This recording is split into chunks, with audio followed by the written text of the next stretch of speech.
Now, the Standards Organization of Nigeria says a link could be found between the absence of good standards and the current high rate of banditry and insecurity in the country. The Director General and Chief Executive Officer of Standard Organization of Nigeria, Farouk Salim, is here with me to speak to this, as well as the activities of the Standard Organization of Nigeria in recent times. Good morning. It's good to have you here, Director General. Pleasure. Thank you.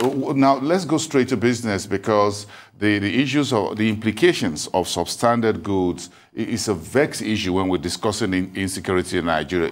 Show me the linkage.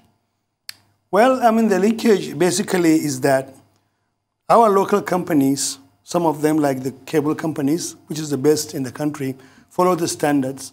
So their products are out there in the market. They're relatively priced at a decent level. And then we have individuals going to overseas countries and then buying products that are basically substandard. They bring them into the country, sneak them in, and then they destroy the market. So now our local industries have to compete against substandard goods. And in the process, we have factories closing. For example, we have factories of roofing sheet factories, like 6 or 7 of them last year that just closed because they cannot compete with substandard products in the market. Now, when you have substandard products in the market taking away jobs and closing factories, that means there are no jobs for our teeming youth. People go to colleges, universities, and get degrees. People are young who have finished just secondary school, they want jobs. Factories provide these jobs. So if these jobs are not available, then delinquency steps in. And then you have individuals joining cults and joining banditry, joining armed robbery, terrorism, fraud, everything you can think of just to make a living. But ordinarily, an average person who has a job that will get him by to pay your rent and feed your family, you would not take a risk and join a cult or banditry. So essentially, the direct link between standards and security is there for everybody to see. Our factories are killed in this country not because we don't have customers to buy the goods, not because we don't have the talents to produce it. Or we don't produce good standard politics. Because right now, most of our Nigerian produced products are the best in the world. Look at our cements, our cable, our lubricants, everything you think of.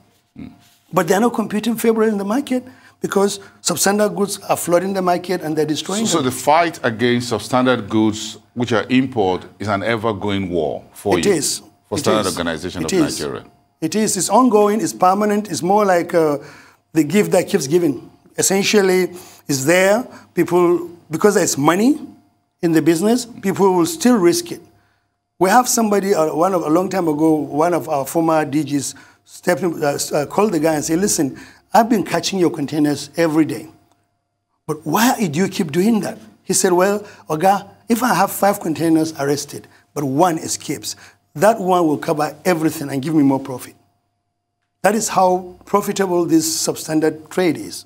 So essentially, it's a corrupting influence in our society. But again, one of the things, Mr. Director General, what the Nigerians would want to see is the prosecution and get to the end of this, which is publicized that, yes, these importers of fake and substandard goods are not just arrested, but they're prosecuted and jailed, and make a very good example of. They are. Actually, we have about 6 or 9 cases right now currently going in courts. And we have a whole department of legal. Almost every state office in the country, and we have 42 offices, have a legal team that we prosecute. We try generally to get a situation where if we get a substandard product, we make the person willingly and voluntarily give up those products so we can destroy them. And then in the process, we make sure these individuals are fined and they pay directly to the TSA. In a situation where they refuse, which sometimes they do, we take them to courts. I have about 10 or 9 cases right here in Lagos that are ongoing. Some of the people are actually in jail. Recently, one of the big kingpins of this lubricant counterfeiting person was just recently given a given a bail by the court because he's been in jail for 6 months. And we have several people convicted doing the same thing, entire businesses and, imports. The Nigerians would want the media to know very well about this. So it would be good if some of these cases are publicized because, again, it gives a whole lot of confidence to investors and Nigerians that the fight against substandard goods, which are imported into the country, is an ongoing one, and the organization is at the heart of that. But let's talk briefly about standards of products in the oil and gas industry, in particular the cooking gas. We've seen a lot of gas explosion issues in recent times. So what's going on in that industry? Yeah, before we get to that, I want to give you a simple example to understand how standards destroy an industry. Do you know in this country right now, there is not a single tire manufacturing facility? Because Dunlop, Michelin, all those have to leave because the substandard tires coming into the country were so cheap that the industry is not going to survive it. Coming to the oil and gas industry, the biggest issues we are having is that there are some individuals that are so unscrupulous, they will go to a foreign dumpster, like go there and pick up all these expired, cylinders, gas cylinders, sneak them into the country, repaint them, sell them as new. And then what happens is an innocent person who doesn't know that this product is actually repainted will buy the gas, and then the gas will explode, kill their family, or burn the building. We have confiscated thousands of such cylinders and destroyed them severally. We have actually, some of them were carried in your station, where we destroyed thousands of cylinders that were confiscated because it's illegal to import used cylinders. They import them, they paint them, and then they sell them out. The same thing with, with almost everything you touch up, like tires. Used tires are illegal, but they are there in the market. In terms of the, what agencies are you working with in this various fight which goes into life, property, economic, foreign exchange? Because again, job creation, for example, insecurity. Which agencies are you working with, and how closely are you working with them? Well, essentially, Central Organization of Nigeria, we're into everything in this country except food and drugs. So basically, we work with the customs, we work with immigration, we work with NDLE, we work with the police, we work especially with the secret services, the DSSs and even NSA. So essentially, we have a robust relationship with even sister organizations like Nigeria. We sign MOUs with all these organizations because almost every other organization has something to do with us. Even the media.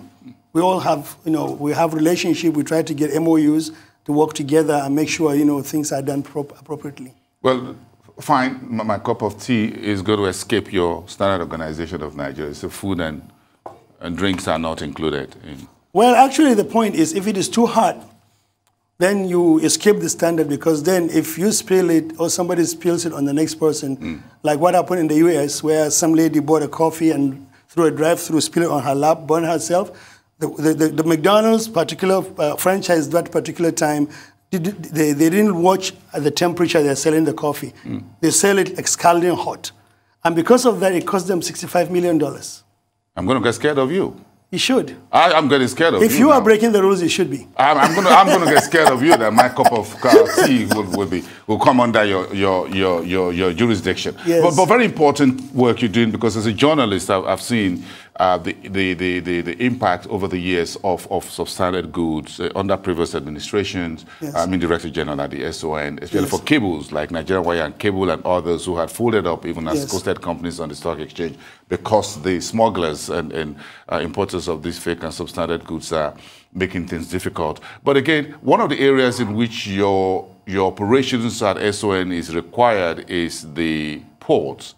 Now you're no longer there. Yes. In line with I think that's with Executive Order #1 in terms of the ease of doing business and all of that. Do you want to get back into the ports? Well, and if yes, why? The issue is not wanting to. We need to be there, because 85% to 90% of the goods coming into this country come through the ports. The country is so vast, and we have limited enforcement resources in the country. So if we can catch the products when they come in, it's easier than for me to follow a million markets in the country. I can't go to Aspanda or Alaba market and try to do enforcement there when the products are already there. It's a security issue for my personnel, insecurity for the other people, bystanders, and all that. So basically, most third world countries have standard organizations in their port. Only a few developed countries around the world don't have them because of the consequences. Like I just told you, in the US, basically a consumer can go to court and they get a good judgment. So you are forced as a person producing good or importing goods to follow the rules. Because of the consumer rights exactly. Agency. So in our country, we need to police that until we get to the level where... At the point of entry? Point of entry is the most important part. That's where all the goods come in. So how do you work, therefore, with the other agencies if you're going to go back to the airports and the seaports across the country? Well, the issue originally, what happened in 2010 or 11, when we were asked to leave, was the fact that there was a congestion. Now, the congestion is not caused by Sun. There are other organizations, there are like 20 organizations there then. When you have your product, it's passed by customs, somebody holds it. So what we do in the last 10 years is, like in Amodofin, we took a whole yard that will take more than 1,000 containers. So what we do is, if there is a problem and it's a quality or standard issue, we move out of the port with that particular product, we keep it in that yard, we take it to our labs for testing and verify if the product is up to standard. You've got laboratories? We have labs. The best lab actually in West Africa is right here in Oba facility. We have more than 45 labs that are internationally accredited. So whatever we check and certify is good enough in America, is good enough in Kigali, is good enough in Accra, is good enough anywhere because we are internationally accredited laboratories. Even here in Lekki, we have two. So it's essentially, if we get back, or when we get back, we're not going to cause any clog in the system because any product that we have a problem with, we just move it out of the port, take it to our yard, we inspect it, we gauge it, and then every other person that is good, passes along. So, this lack of being there also is affecting the collection of revenue for the government because the custom collects their own duties. You're not a revenue collection agency, are you? We are not, but we are a charge collection agency. Say, for example, if we come to your facility and inspect it, we charge you, you pay the charges go to the TSA. So the government gets money regardless of its revenue or its charges. One area that is still a whole lot of substandard production is bottled water. Well, there are certain, that's an area that is a combination of NAFDAC and a combination of us. We look at, for example, the integrity of the facility. We look at the integrity of the containers. Okay. And then we test the product to see if it's up to standard. But NAFDAC's purview is other things they do. Because you see, part of Standard Organization's policy is the fact that we do occupational hazard and safety. We can come into this facility and say, hey, that outlet is too low, it's going to cause a hazard. How many exits do you have in this building? Why are your employees not wearing shoes to cover their toes? And stuff like that. It's part of our purview. You can check buildings as well. It's part of our responsibility. Like I said, by the Act 2015, yes, we do everything. In fact, part of the Act says that any contract given will not be paid until they get certification saying the products used are Sun-certified products. We're not doing that because, hey, there are other things we're doing more important. I think now I got to get closer to you, not scared of you. Yes, I think that's a good idea. Thank you so much. Director General and Chief Executive Officer of the Standard Organization of Nigeria, Malam Farouk Salim.